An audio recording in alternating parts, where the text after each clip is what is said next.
à tous et merci d'être présents pour le 3e épisode de l'étape Vélo Futé spécial pour la Vuelta 2021.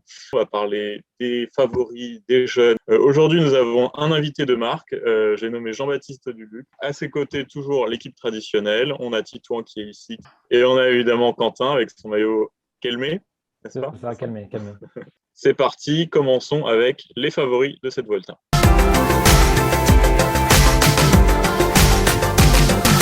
Qui remportera cette Vuelta. Le tableau est vraiment très très relevé. Je laisse Titouan commenter un petit peu ce tableau qui est vraiment assez exceptionnel. Sur la Vuelta, on avait souvent des beaux plateaux, mais plutôt pour le top 5. Là, cette année, ce serait difficile d'avoir des surprises au vu du plateau incroyablement condensé au niveau des favoris. Voilà, de Bernal, Roglic, les frères Yates, Landa, enfin, il y a énormément d'équipes qui ramènent de grands leaders. JB, quelle est ton analyse, toi, sur ce plateau 5 étoiles, si on peut dire ? Bernal a un peu survolé le Giro, Pogacar a écrasé le Tour de France, et du coup, tout le monde se retrouve un peu à vouloir sauver son année sur la Vuelta. Il faut rajouter à ça qu'il y a eu pas mal de leaders qui sont tombés et qui se sont dû abandonner sur les deux premières, Roglic sur le Tour, Landa sur le Giro.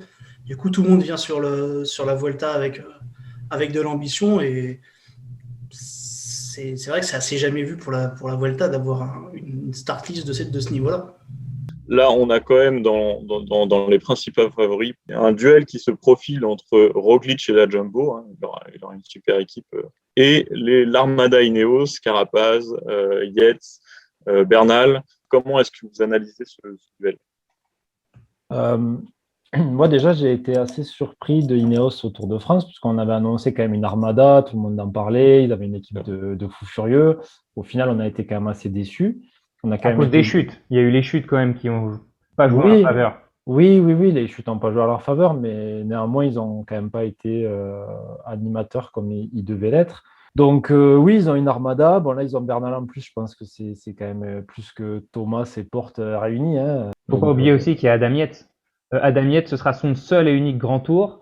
À chaque fois qu'on l'a vu rouler sur les courses d'une semaine, bon, il a toujours été très fort sur les courses d'une semaine, mais c'était un des seuls à pouvoir rivaliser avec Pogacar. On se rappelle de l'UAE Tour en début de saison où il va battre Tadej Pogacar au sommet de, je sais plus, de Jabal Lafette, je crois. Enfin, il était excessivement fort. Honnêtement, il aime beaucoup les courses de côte, Adam Yates. Donc, ce genre de parcours comme la Vuelta peut vraiment lui plaire. Et moi, je suis très, très curieux de voir Adam Yates. Je suis même pas sûr que ce soit Egan Bernal forcément le leader. Alors, sur le papier, ça le sera. Mais Adam Yates, attention à lui. Et ouais, le voir gagner la Vuelta, moi, ce serait pas forcément une surprise. Je sais pas ce que tu en penses, JB, mais... En fait, j'ai le même avis sur les deux Yates, c'est toujours comme ça. C'est que c'est des mecs tellement forts sur une semaine quand on les attend à chaque fois sur le Grand Tour. Mais sur le Grand Tour, ils ont quand même toujours des jours où ils sont moins bien, quoi. Par rapport aux grands leaders comme Roglic et Bernal. Après, là, il y a la fraîcheur qui va rentrer en ligne de compte. Bernal aura fait le Giro. Alors, on récupère très bien du Giro. D'ailleurs, on va le voir, il y a un de nos articles qui va sortir dans le mag où on parle justement de la préparation pour la Vuelta. Adam Yates, lui, n'en aura fait aucun de grand tour. Donc, il va vraiment être archi frais pour finir cette 3e semaine. Et est-ce qu'il sera dans la même forme là maintenant qu'il l'était au mois de février ou mars quand je crois que c'est celui qui a gagné le Tour de Catalogne, il me semble, de mémoire. Oui, tout à fait, complètement. Bah, faudra voir. S'il a la même forme que le Tour de Catalogne, ce sera un des favoris, c'est indiscutable. Il était intouchable en Catalogne. Il fait 9e au JO aussi. Ah, c'est une bonne course de reprise, t'as raison, j'avais pas pensé à ça. Et alors justement, Titouan, toi, on a fait un papier sur Vélo Futé sur la nouvelle stratégie Ineos, beaucoup plus offensive, avec la stratégie à plusieurs têtes et plus seulement un grand train pour un leader. Qu'est-ce qu'on peut attendre d'eux ? Est-ce qu'ils vont vraiment s'armer pour déstabiliser Roglic ou est-ce que c'est vraiment eux qui vont mener la course ? Non, ils vont pas mener la course. Pourquoi ? Parce que dès le départ, on va avoir un contre-la-montre. Bon, même si les courses, c'est un prologue de 8 km, Adam Yates sera pas en rouge, Carapaz sera pas en rouge. Donc, ce sera probablement peut-être Primoz Roglic qui aura le maillot de leader dès le départ. Donc, à partir de là, ils vont pas mener la course. Dès le 3e jour, on va avoir une première arrivée au sommet, pas très longue, bon, qui est typée quand même Primoz Roglic sur le papier. Mais déjà là, ils pourraient en tout cas commencer à mettre le feu, attaquer un petit peu dans tous les sens. Moi, je les attends vraiment offensifs sur le Tour d'Espagne. Alors évidemment, s'ils ont le maillot rouge, Quentin l'avait très bien dit pendant la vidéo sur le Tour de France, s'ils ont le maillot rouge, peu importe qui l'aura, ils vont tous se mettre à son service. Et alors toi, Quentin, par rapport à ce parcours, est-ce que tu peux nous donner quelques clés ? Je sais que tu J'aimerais bien nous parler de l'étape 18 notamment, du coup l'Alto de Gamoniteru. Qu'est-ce que tu peux nous en dire? Il fait environ 16 km, il est quasiment à 10%. Sur les profils, on voit différentes couleurs, c'est quasiment que du C'est noir. tout noir, hein. Ah, c'est tout noir, tout noir. La route, elle est dégueulasse. Enfin, vraiment, c'est un des cols, à mon avis, les plus durs qui doit exister en Europe, hein. Puisque, alors je crois que c'est la première fois qu'ils vont le monter. Ça n'a jamais été fait. C'est pas très loin de l'Angliru.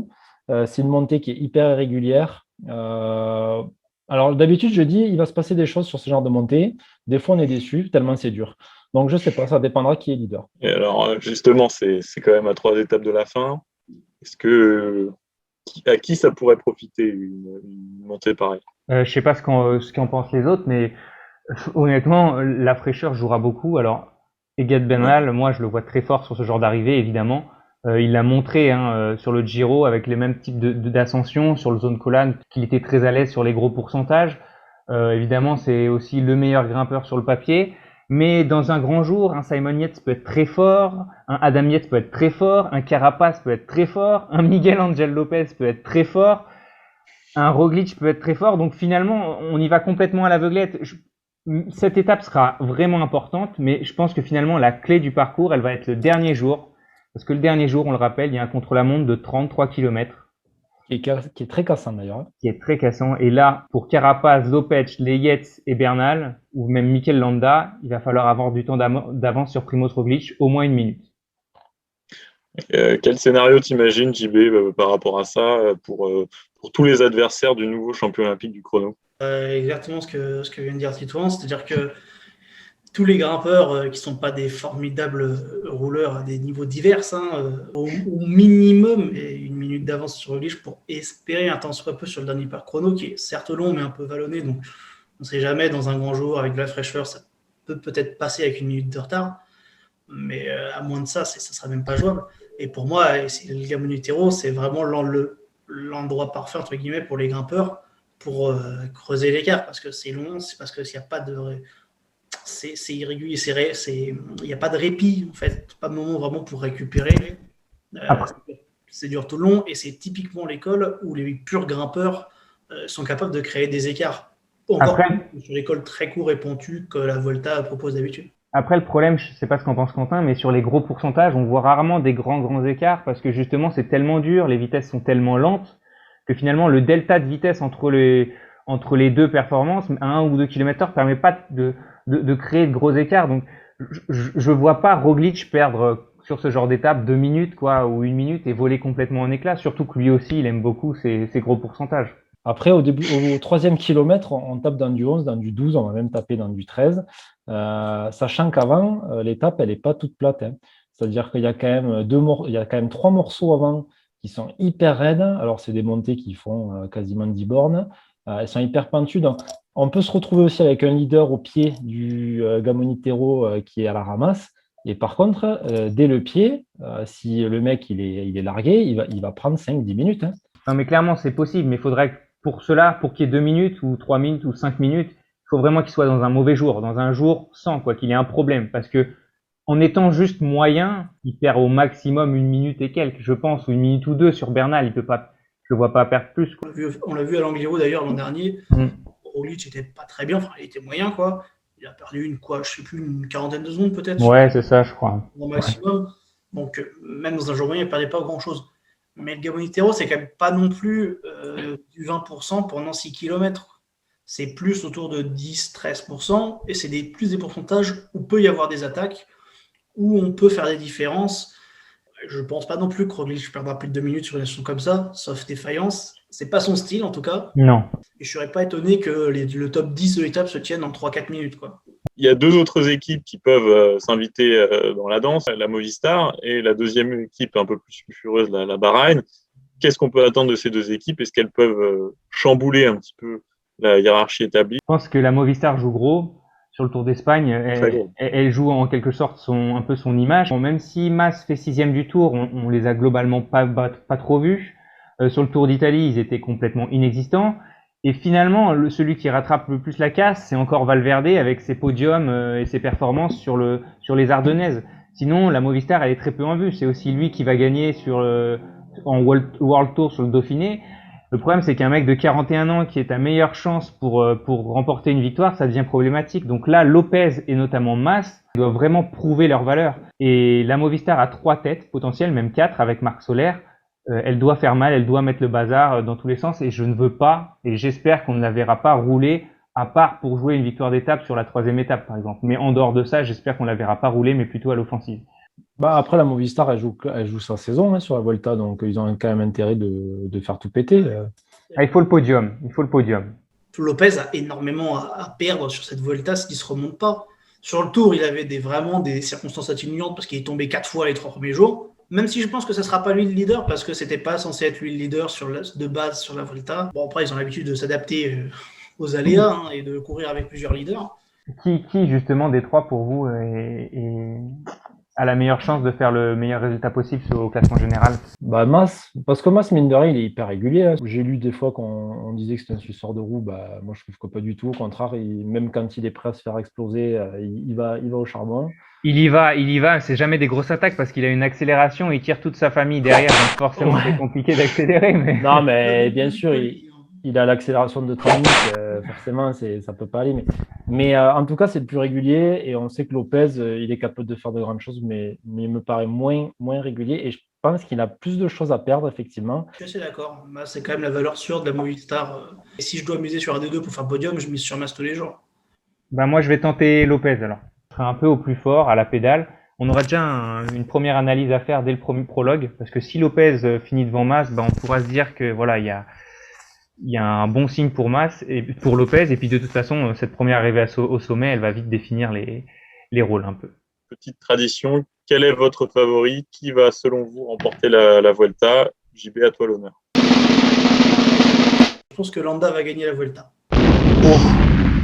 Pour le coup de poker. Oh, le coup de poker. Ça, c'est en mode Bourman. C'est en mode Bourman sur le Giro pour Romain, ça. Hein. Ça, c'est couillu. Sur le dernier jour, ça va pas trop l'handicaper sur les 20 premiers jours de la Vuelta. Ouais. Donc, il pourra courir sans être, entre guillemets, une course à retardement où il doit rattraper tout le retard. Il pourra attaquer comme il le fait, comme il aime le faire, lancer une course offensive. Et s'il est à son niveau et qu'il est vraiment, vraiment en forme, il peut être maillot rouge avant d'aborder le Gabonitero. Je suis pas convaincu qu'en fin de grand tour, un Landa soit infiniment inférieur à un Bernal, au Carapaz en chrono, voire même à Damiette. Non, j'y crois. Je me dis que le parcours le favorise vraiment. Bah, j'aimerais bien que Bernal double la mise. Ce serait beau. Et moi, je vais dire Primoz Roglic. Bah, je sais pas, je vais essayer de changer. Moi, je vais partir sur un petit Carapaz. Alors, maintenant qu'on a un peu décrypté l'ordre des favoris, la hiérarchie, les potentielles surprises, parlons un petit peu des jeunes à suivre. C'est la deuxième partie de notre vidéo spéciale Vuelta.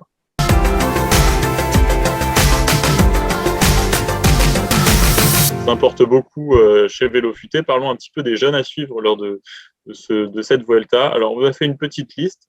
Alors, le nouveau champion olympique auréolé de son titre sur le VTT, Thomas Pidcock, sera là.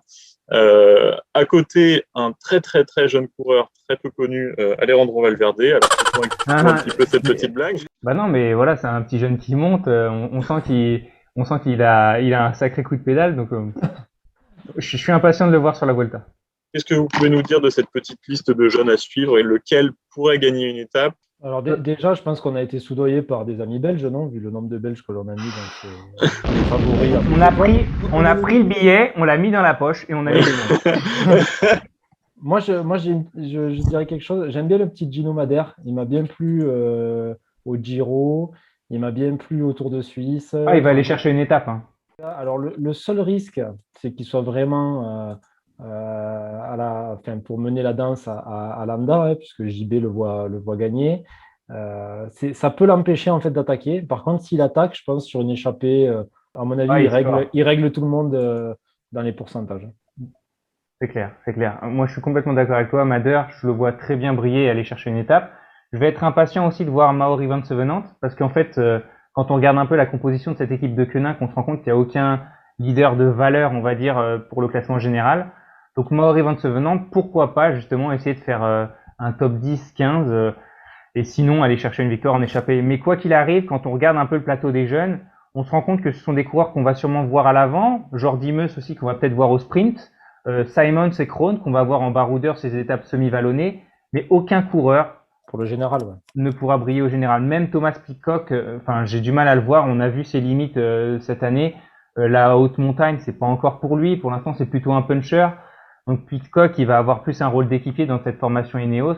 Donc finalement, voilà, c'est des coureurs qu'on va voir à l'avant, dans des échappées. Mais pour le classement général, pour un top 10, ça va être compliqué. Il n'y a pas un seul jeune qui soit capable d'aller chercher un top 10 au général, ça me paraît impossible.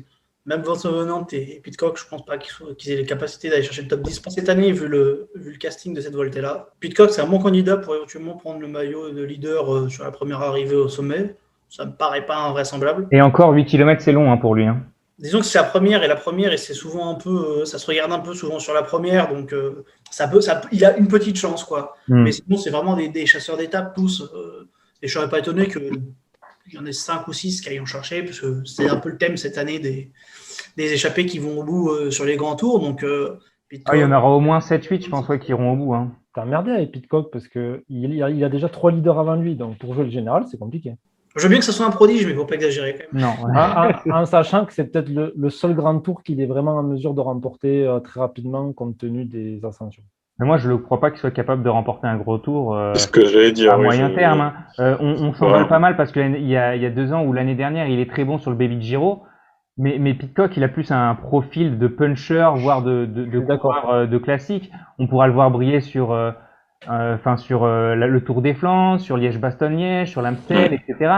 Après, sur un grand tour, pour l'instant, moi, je lui vois clairement des limites. Alors après, on sait qu'Ineos est capable de tout et que Pidcock est un coureur très fort, donc pourquoi pas. Pidcock, pour moi, c'est le futur Valverde.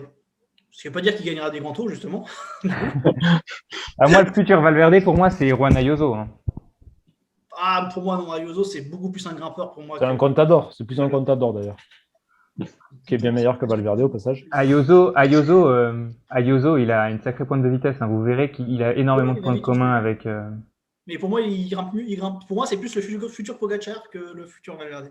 Ouais, mais Pogacar n'est-il pas finalement un coureur aussi capable de gagner des grands tours et des classiques? Et des classiques, oui. Ouais. Et donc à partir son palmarès en atteste. Finalement, c'est un peu le profil de Valverde, ça, qui était rare à une époque. Clairement, c'était rare à une époque et qui aujourd'hui est beaucoup plus commun parce que Pogacar, Roglic, Ayuso sûrement dans le futur, tous ces coureurs-là sont capables d'aller en chercher, quoi. Mais pour moi, ce sera à peu près le même principe. Pour Pidcock, qui peut gagner des grands tours qui échapperont un peu à la très très haute montagne, il sera capable de très bien rouler, Pidcock, j'en doute pas une seule seconde. Ouais, clairement. Moi, il y a un jeune que je vais pas mal suivre, c'est le sprinter de la Lotto Soudal, Tyson. L'an passé, il était passé pas loin de victoires d'étape sur la Volta et il s'était pas mal accroché. Ça ne me surprendrait pas que Tyson parvienne à en claquer une. Généralement, sur la Volta, c'est là où tu peux claquer ta première victoire d'étape. Généralement, c'est le grand tour qui est quand même le moins de sprinters par rapport aux autres. Mais c'est vrai que la Volta, c'est un bon moment pour les jeunes sprinters de se lancer. On a vu que plus jeunes, là, c'est vraiment le grand tour qui leur permet d'être leader. Parce qu'en général, les autres se consacrent au championnat du monde ou on fait le Tour de France. Super, alors on a bien débriefé les favoris, mais alors qu'est-ce qu'on peut dire des Français sur cette Vuelta? Les Français à la Vuelta, c'est jamais une grande histoire d'amour, surtout juste après le Tour. Là, on a quand même une grande tête d'affiche, Romain Bardet, qui s'y présente, mais pas pour jouer le général, d'après ce qu'il dit, en tout cas, plutôt pour jouer les étapes. Qu'attendre des Français de Romain Bardet sur ce Tour? JB, quel est ton avis là-dessus? Bardet, je l'aime beaucoup. Déjà, quand tu commences comme ça, c'est pas possible. Au général, il a quand même donc aucune chance de faire podium.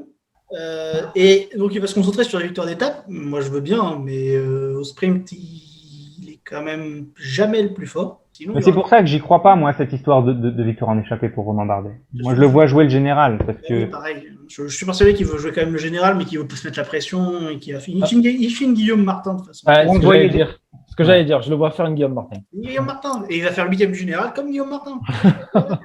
mais 8e général, au vu du plateau, ce sera pas si mauvais que ça. Mais enfin, potentiellement, Potentiellement, il peut même aller plus haut. C'est quand même l'ancien 3e, 2e du Tour de France. Il y a quand même un potentiel énorme, mais c'est vrai que cette année, il cherche quand même franchement son niveau. Hein. Mais alors, justement, les arrivées pentues, pour vous, c'est pas très pentu, ça peut pas lui correspondre. Je me souviens d'une étape du Tour en 2016 où, justement, il y avait quand même un beau 2017, plateau. 2017. 2017, une sacrée pente, et c'est lui qui s'était montré le plus Ouais, mais résistant. il bat qui, Romain? Il bat qui en termes de profil? Il bat Rigoberto Urán, il bat Christopher Froome, il bat Fabio Aru. Je suis d'accord. Il bat des mecs. Valverde était pas là, il avait abandonné la première étape, donc voilà le type de finisseur qui était pas là. Primož Roglič était pas là et il se lançait un petit peu. Il y avait pas Carapaz non plus. Enfin là aujourd'hui, tous les nouveaux coureurs qui arrivent sont meilleurs que lui dans ce genre de finish. Donc Roglič, Carapaz, Bernal, Valverde, même Landa. Enfin je sais. Il a potentiellement 15 mecs meilleurs que lui en arrivant en boss. Ouais, je sais pas, mais au moins 4-5, quoi. Tu vois. On l'aime beaucoup. Ouais, Est-ce que c'est pas un coureur qu'on pourrait laisser partir justement sur ce type d'arrivée parce qu'on s'en méfie pas? Sur ce type d'arrivée, ça dépend de quel type rappelez-vous qui gagne l'Angliru l'année dernière. Pourquoi ça n'arriverait pas cette année Ça le laisse partir à l'Angliru l'an dernier avec Carty. Non, Carty, il y va à la pédale. C'est pour ça que... il le contre. Ouais, non, il y va à la pédale, donc il faut que Bardet, s'il veut gagner comme Carty, il faut qu'il aille à la pédale. Hein. Il est pas assez nul pour qu'on le laisse partir dans une échappée, il est pas assez bon pour dominer les autres à la pédale. Non mais Romain Bardet, il a combien de victoires dans sa carrière? Je pense que c'est la chose la plus importante. Oui, il en a 7. Il en a 7. À 29 ans. Donc c'est un coureur qui est toujours placé, qui est très bon, qui est extrêmement régulier, mais pour gagner, c'est pas sur lui qu'on va miser. Donc aujourd'hui, dire victoire d'étape et Romain Bardet, c'est pas forcément hyper cohérent. Non, le Français qui a le plus de chances de gagner, franchement, c'est Demar, quoi. Clairement. Vu le plateau de sprint qu'il y a actuellement, alors si Ewan vient, ça changera un peu le rapport de force potentiellement, quoique, il doit se rattraper là. Il n'y a pas le droit à l'erreur. Non, il faut qu'il gagne. Il faut qu'il en gagne minimum 3, quoi, vu le plateau. Est-ce qu'on peut pas avoir comme un Victor Lafay, là, genre au Giro, un mec justement, un jeune? Moi, je voulais y venir. Alors, pas un jeune, mais qui est fini maillot de meilleur grimpeur sur le Giro d'Italia? Qui finit meilleur grimpeur il y a quelques années sur le Tour d'Espagne? Geoffrey Bouchard. Geoffrey Bouchard sera aligné une nouvelle fois sur le Tour d'Espagne. Finalement, elle est peut-être là aussi, la bonne chance de victoire d'étape et de maillot à poids, pourquoi pas, c'est peut-être Geoffrey Bouchard. Surtout qu'il a montré un niveau énorme sur le Tour d'Italie. Et le dernier Français qu'on pourrait regarder, qui fait 8e du Tour, Guillaume Martin, qu'est-ce que vous attendez de lui? Guillaume Martin, il va faire un tour à la Guillaume Martin, comme il a toujours fait, comme il l'a fait sur les derniers Tours d'Espagne, comme il l'a fait sur le Tour de France. C'est un coureur qui attaque, donc il va attaquer. Il va en même temps essayer d'attaquer et de faire le général, et il va peut-être réussir à rentrer dans le top 10. Donc voilà, Guillaume Martin, moi ce que je lui souhaite surtout, c'est d'enfin décrocher une victoire d'étape, parce qu'il court vraiment après, et ce serait vraiment bien pour lui et pour Cofidis.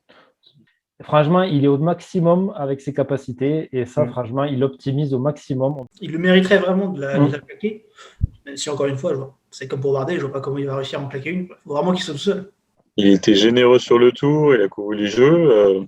Ouais, mais vous savez, la meilleure préparation, contrairement à ce qu'on croit, celle qui marche le mieux pour gagner la Vuelta ou être bon sur la Vuelta, c'est d'être sur le Tour. Tu verras qu'en fait, les vainqueurs du Tour d'Espagne ces dernières années, le plus souvent, ils étaient alignés sur le Tour de France et jouaient le général jusqu'au bout du Tour de France.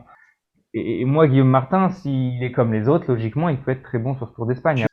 Merci à tous de nous avoir suivis. J'espère que vous avez pris autant de plaisir que nous à parler un petit peu de la Vuelta, enfin, en tout cas, à nous écouter parler de la Vuelta. Donc, merci JV pour ta participation. Merci Quentin, merci Titouan et merci à tous. Salut, bye bye.